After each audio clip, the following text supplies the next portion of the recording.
the Studio Cuts podcast with Taylor with WRRV. This is the Studio Cuts podcast. Hey, it's Taylor from 92.7, 96.9 WRRV, and the Studio Cuts podcast is where we interview artists that were featured on Sunday Studio Cuts, our new music show on WRRV. Today, we're talking with Des Rocs, whose new single, This Is Our Life, is climbing up the charts. Where are you right now? I am in Sunset Park, Brooklyn. All right, and you grew up in Queens, right? I'm like a mutt of kind of a bunch of boroughs and Long Island. So I guess you could say that in a sense. I grew up mostly in a town called Rockville Center, Long Island. Okay. Do you ever see yourself leaving New York City? Only in a body bag. You're a true New Yorker.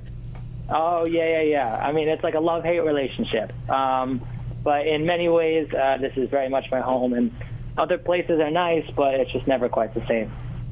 I mean, you really are the true New Yorker. You were a pizza maker at one point.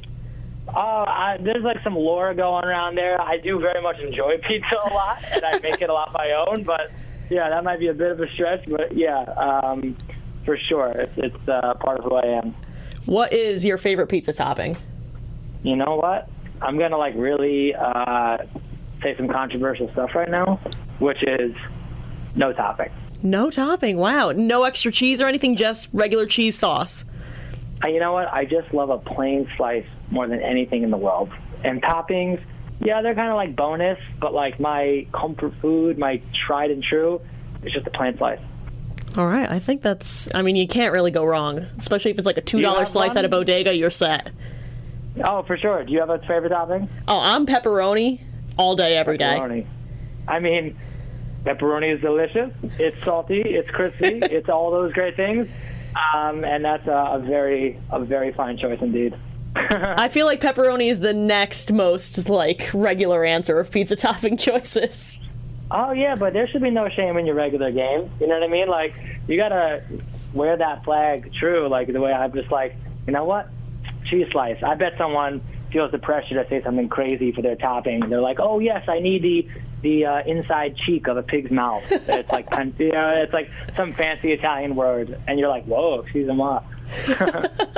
How did you get into making music?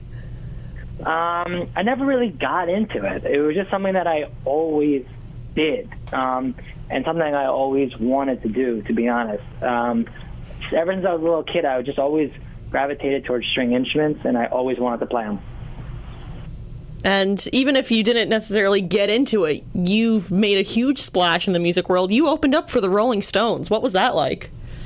It was surreal.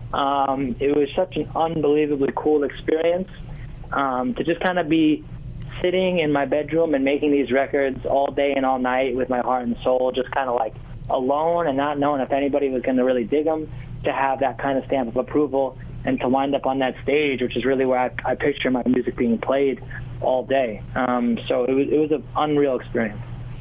Has the pandemic been really hard because you haven't been able to play live shows? Oh, of course. But I don't think any more difficult than it has been for everybody else. You know, that's just sort of the unique challenge I've faced. And everybody has their own, for sure. How did the name Filthy Animals come about for your fan base?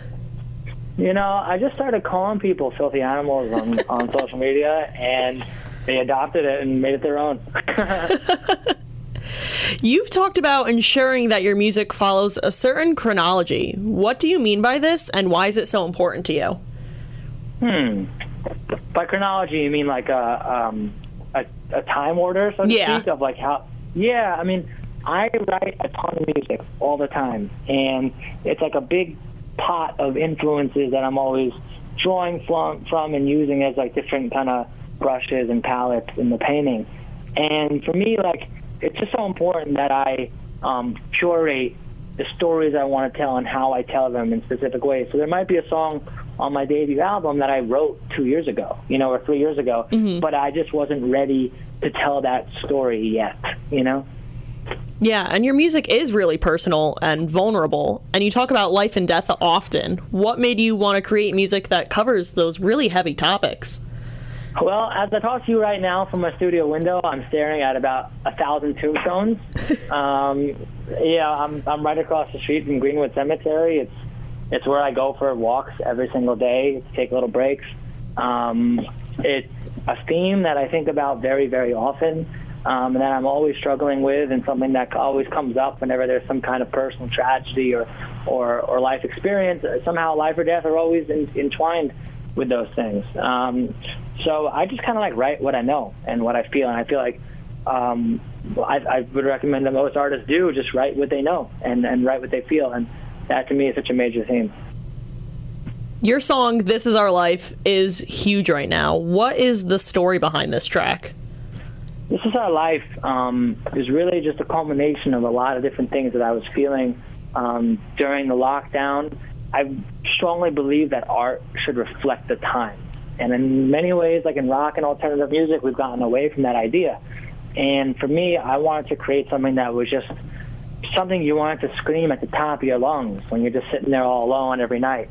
And I hope it's something that I can sing with people on the other side very soon. And recently you released the video for your song Pieces off your album, This Is Our Life. What was the idea for the video? The video was really to symbolize what the song meant to me, and the song is really kind of how the amalgamation of our memories and our tragedies can define us, or how they can't.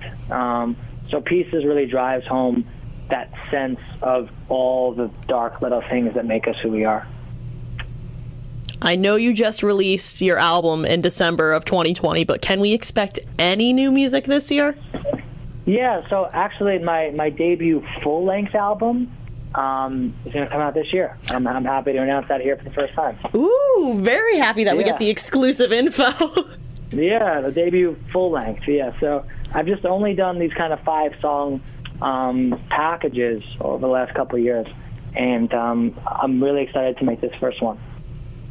You're set to play the Shaky Knees Fest in Atlanta this year. Are there any other shows or festivals that you're planned for this year?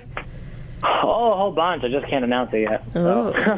Can't get all the inside info. That I'm like really not allowed to announce. So, but yeah, a whole bunch. So in essence, tours are planned, and we will find out soon enough. Yes. All right, my last question for you.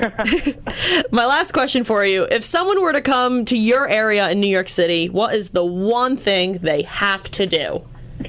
To the area I'm in now, I know I'm known for my pizza, but Sunset Park, Brooklyn has the absolute best Mexican food on planet Earth outside of Mexico. So, you got... Oh, I don't even know if it was a food question, but I just had to go that way anyway. No, I love it. What's the food item they got to get then? There's a bodega around the corner from me. The address is 34th Street and 5th Avenue, and you have to go there, and you just have to get a burrito. It's unreal.